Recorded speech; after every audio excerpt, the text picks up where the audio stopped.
Bonjour à tous et bienvenue sur le PC Libre avec Eric. Aujourd'hui on va parler de VirtualBox, qui est un outil qui permet de virtualiser un système d'exploitation. C'est-à-dire que là je suis sur Linux et je peux, grâce à VirtualBox, si j'ai un Windows, l'installer pour le tester, ou si j'ai une autre distribution Linux, je peux tester ça. Donc c'est assez pratique. Alors nous sommes sur le site virtualbox.org. Donc c'est un produit Oracle. Au départ c'était pas Oracle, mais ça a été racheté par Oracle, il me semble.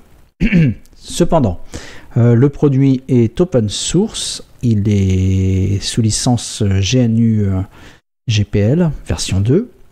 Donc c'est écrit ici dans le texte en anglais. VirtualBox est prévu pour les processeurs x86, AMD 64, Intel 64, permet la virtualisation en entreprise comme à la maison, voilà, de ces produits. Alors, il est très performant, disent-ils. Ce n'est pas seulement une solution professionnelle, mais c'est aussi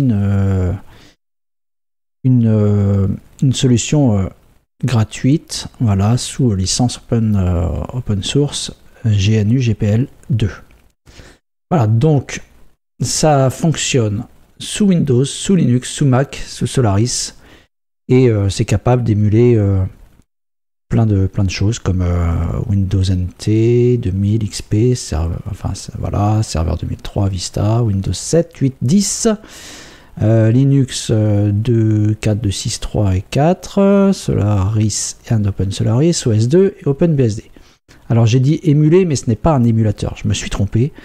Il vous faut quand même le CD d'installation ou l'image ISO pour pouvoir faire tourner votre OS.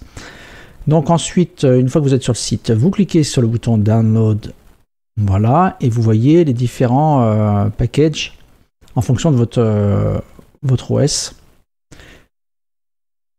Donc moi je suis sur Linux, donc je clique ici. Ensuite, on voit différentes versions de Linux. Je suis en 16.04. Je vais choisir la version AMD 64. Je clique et on peut l'installer directement. Voilà, ouvrir avec l'installation de l'application. Donc je vais lancer. Voilà, donc ça télécharge, comme vous pouvez le voir en haut là, ici. Ça télécharge. Donc on se retrouve une fois que le téléchargement est terminé. Alors, le téléchargement vient de se terminer. Et donc là, il y a un petit avertissement dans le gestionnaire de logiciels d'Ubuntu.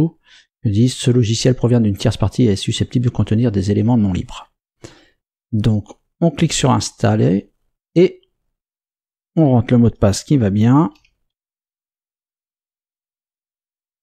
Et l'installation est en cours. Donc on se retrouve une fois que ça va être terminé. Apparemment ça va assez vite. Donc on va voir ça. Ça va assez vite. Il y a 156 MB quand même voilà. Donc on va le laisser terminer et puis on se retrouve juste après.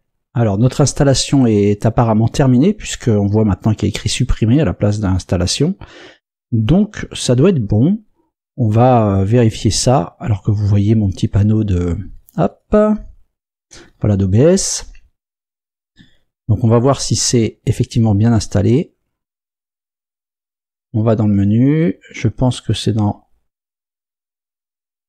Autre. Je cherche où c'est installé, à vrai dire. Outils système. Voilà, outils système, Oracle, VM, VirtualBox. Ok, donc là maintenant, on va avoir besoin d'une image. Donc ce que je vais faire, c'est que je vais télécharger une distribution Linux quelconque. Je vais essayer Linux Mint, tiens, pourquoi pas. Et on va pouvoir démarrer juste après, une fois que j'aurai téléchargé cette distribution. Allez, on va faire le début. Linux Mint. Parfait. On va sur la page de téléchargement. Alors, où est-ce que c'est Download? Voilà.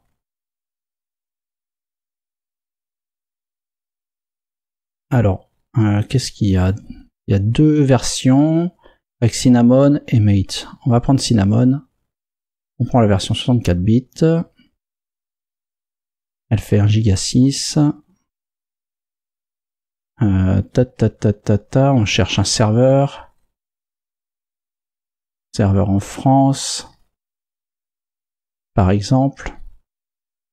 Eh bien, on va prendre celui-là. Et on enregistre le fichier. Et on se retrouve une fois qu'on a notre fichier. Et puis, on continue pour voir comment utiliser Oracle VM VirtualBox. Alors, on se retrouve pour la suite de notre petite découverte de VirtualBox. Donc, l'image est téléchargée. Donc, on va créer une nouvelle machine virtuelle. Voilà. On va l'appeler Linux Mint. Linux Mint. Voilà. Donc il met automatiquement à Ubuntu 64, très bien. Ubuntu non, ça sera à Mint. Est-ce qu'il y a Linux Mint là-dessus? Ouais, c'est une dérivée d'Ubuntu, donc on va laisser comme c'est. On fait suivant. Donc là, c'est la quantité de mémoire qu'on va allouer à notre machine virtuelle. Donc on va augmenter un peu, on va mettre 2 gigas, voilà. Par suivant. Donc, alors, il nous propose 3 choix. Ne pas ajouter de disque virtuel, créer un disque virtuel ou utiliser un disque virtuel existant. Donc, comme on n'en a pas d'existant, on va créer un disque virtuel. On le crée. Choisissez le type de fichier que vous voulez. Alors, le type de disque virtuel, alors moi je vous conseille VMDK. C'est quelque chose c'est un standard, on va dire. Voilà, donc on va prendre ça. Alors, on peut choisir une taille fixe, une taille allouée dynamiquement, ou divisée en plusieurs fichiers.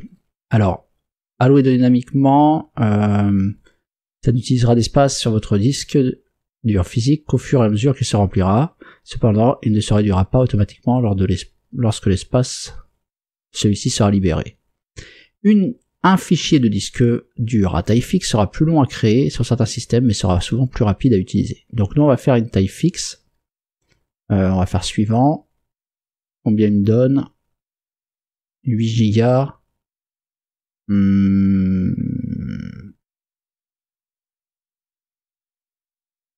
8, ça me paraît un peu faible, moi. On va mettre 20 gigas ou 30 gigas. Allez, on va mettre 30 gigas. Voilà, par exemple. On va créer, on va voir s'il est capable. Ok. Donc là, on arrive sur la fenêtre que je reviens dessus, que je vais essayer d'agrandir. Voilà.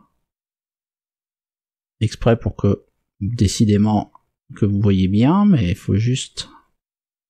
Voilà. On va essayer de voir tout ce qu'il y a. Ok.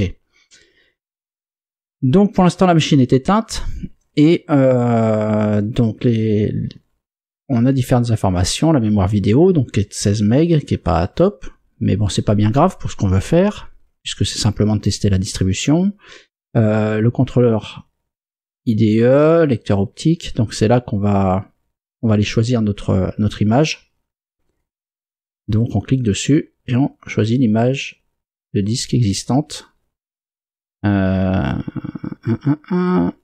ISO et on va chercher ça donc dans le répertoire téléchargement Linux Mint, ouvrir.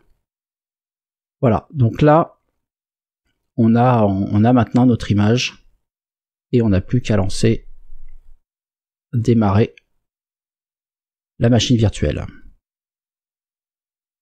Voilà, et on voit que l'installation va commencer dans quelques secondes de Linux Mint. Ok, donc là l'option de capture automatique du clavier est activée, la machine virtuelle capturera donc le curseur. La machine virtuelle signale que le système d'exploitation invité supporte l'intégration de la machine virtuelle. Ok, donc vous voyez hein, la taille, voilà, la souris, l'intégration de la souris, capture du clavier. Alors je sais pas si vous avez entendu la petite musique. Alors bon. Ok, on va agrandir. Voilà, comme ça on voit tout à l'écran. Je vais fermer les messages. Donc on a notre distribution Linux Mint. Et on va démarrer l'installation. En même temps, ça va vous montrer une installation de Linux. Donc on va choisir le français. On continue. Là, on va pas installer tout ça. Le logiciel tiers. Wi-Fi, MP3, etc. Non. On va laisser comme ça, continuer. Alors, ceci supprimera tous vos logiciels, effacer, bon. Donc, il n'y a rien à craindre, hein, quand il met effacer le disque et installer Linux Mint, il n'y a absolument rien à craindre puisque c'est un disque virtuel, hein, donc ça va pas endommager votre système. On va faire installer. Voilà. On continue. Et l'installation va démarrer. Donc, on choisit la zone. Paris, c'est très bien. Le clavier français, donc vous pouvez tester. Alors moi j'aime bien tester, c'est ces petits caractères spéciaux du clavier. Voilà, c'est très bien. Parfait. Donc on fait continuer. Donc il détecte automatiquement. Hein. Donc là,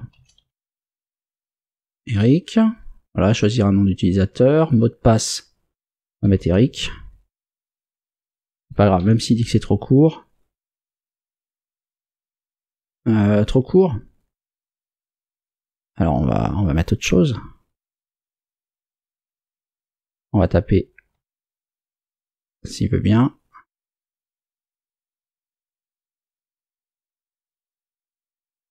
Ah, il veut vraiment un truc de sécurité. Ok, donc je vais mettre un mot de passe dont je me souviendrai. Voilà. Mot de passe acceptable, bah, j'espère.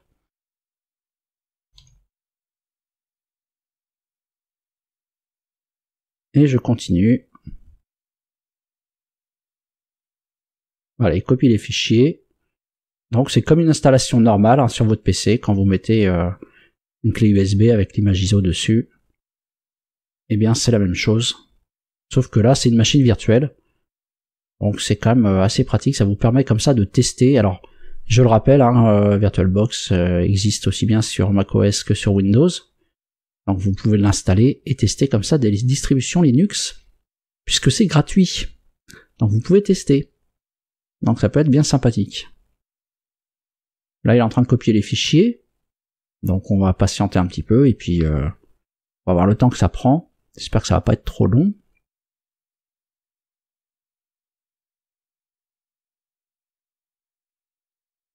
Copie des fichiers presque terminée, dit-il. Voilà, il nous présente un petit peu les logiciels qui sont installés. Firefox, Flash et Java. C'est un petit peu obligatoire.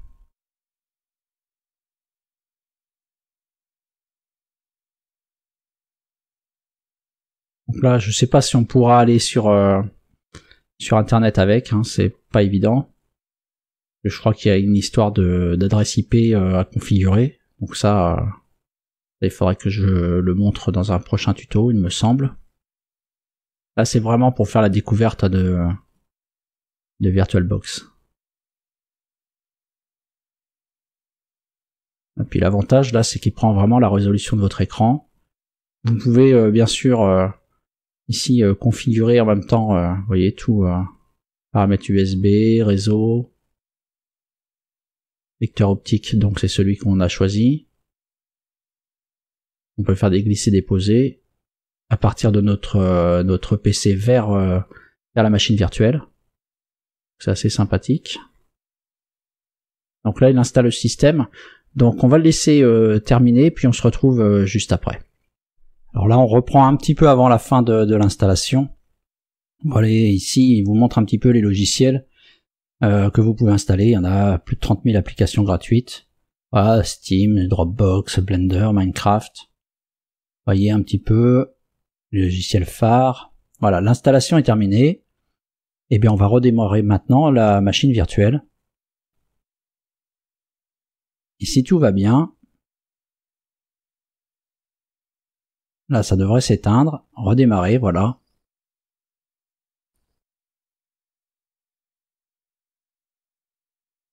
Alors, du coup, il me demande d'enlever le périphérique, le lecteur optique. Alors, je crois qu'entrée suffit. Je suis pas sûr, mais on va voir. Alors. Ok, ça redémarre. Donc forcément, c'est un petit peu plus lent hein, que si c'était directement sur votre système. Voilà, donc c'est logique puisqu'on utilise une partie de la mémoire. Et voyez, on voit Eric ici. Sélectionnez un utilisateur, appuyez sur F1 pour... Là, c'est pas évident à lire. Donc on va cliquer sur l'utilisateur. On va mettre le mot de passe qu'il m'a créé tout à l'heure. Il m'a demandé de créer, pardon. Ok. Et on va se retrouver dans quelques secondes sur Linux Mint en machine virtuelle grâce à VirtualBox. Donc là, il configure. Alors en attendant, on va voir un petit peu les petites icônes qui sont en bas. Donc là, l'activité du disque dur. Ici,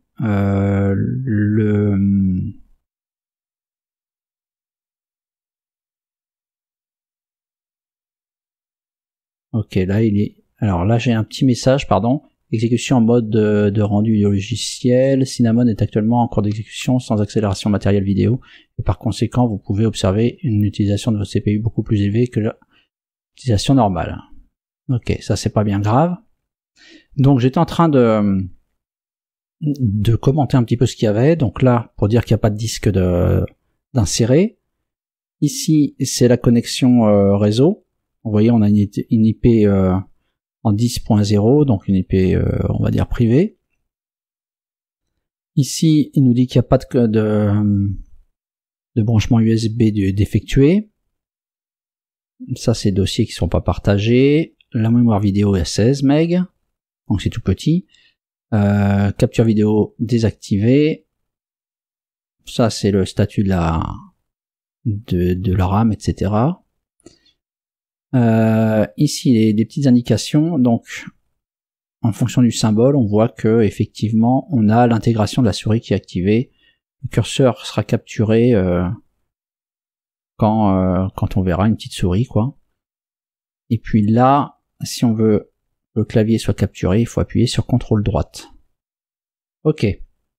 Donc on arrive dans l'écran d'accueil de Mint, donc c'est formidable. On a les applis. Il faut rentrer le mot de passe. Voilà. Et on va pouvoir directement aller dans le menu application et pour pouvoir télécharger ce qu'on veut, vous voyez. Donc on est vraiment dans le système Linux complet. On peut comme ça tester. On peut tester, voilà. Par exemple, il y a des jeux. Qu'est-ce qu'on a comme jeu qui serait assez pas trop gros? Ben, on peut mettre Pingus. Je regarde ce qu'il y a d'autre. OCRTH. Alors Mindtest, c'est un clone de Minecraft. Non installé. Allez, on va l'installer pour voir.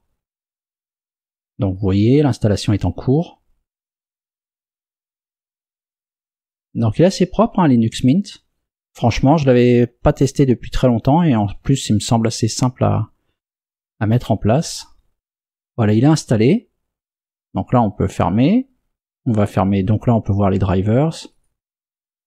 Voilà, pareil, toujours mot de passe, hein, c'est sécurisé. Donc, n'importe qui ne peut pas faire n'importe quoi sur votre PC. Donc là, il va regarder si j'ai des pilotes particuliers, s'il reconnaît ma carte graphique. Je sais pas du tout si ça va le faire. Là, il a terminé. Donc oui. Bon, on laisse comme c'est. On va fermer. Et on va fermer ça aussi. Donc on va aller dans le menu. On va voir ce qu'on a. Donc le menu, on a les jeux. Et ben on a Mindtest qu'on vient d'installer. On va le lancer. Voilà. Nouveau. On va l'appeler le PC libre. Et on va créer. On va jouer. Et vous voyez quand même, bah vous avez un système fonctionnel. Alors, ça risque de ramer un peu. Voilà, parce que la carte graphique, forcément. Ouais. Doucement. Doucement. Oui, ça va.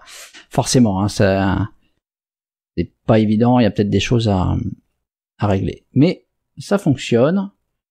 Voilà, qu'est-ce qu'on a? On a en bureautique, bah on a LibreOffice Calc. Voilà, par exemple.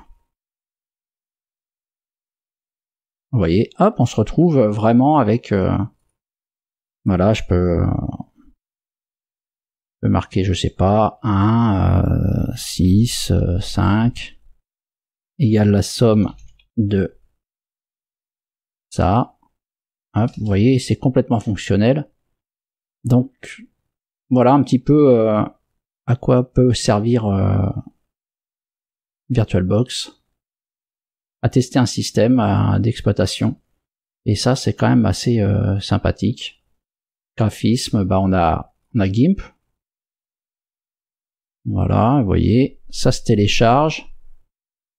Ah, ça se télécharge, ça se met en place. Là, les fenêtres, je vais mettre mode fenêtre unique, c'est plus pratique.